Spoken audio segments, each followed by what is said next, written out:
Sa kulturang Pilipino, ang mga pusa ay may malalim na kahulugan at simbolismo.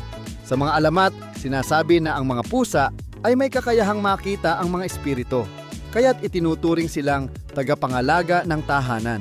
Maraming tao ang naniniwala na ang pagkakaroon ng pusa sa bahay ay nagdadala ng swerte at proteksyon. Isang kilalang paniniwala ay ang pusa na naglalakad sa ibabaw ng bangkay, na nangangahulugang may masamang mangyayari. Kaya naman, ang mga tao ay nagiging maingat sa kanilang pakikitungo sa mga pusa, lalo na kung sila ay may mga kakaibang kilos.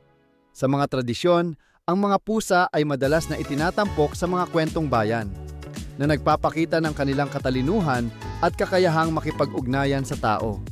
Sa kabila ng mga pamahiin, ang mga pusa ay naging bahagi ng ating araw-araw na buhay, nagbibigay ng aliw at kasiyahan.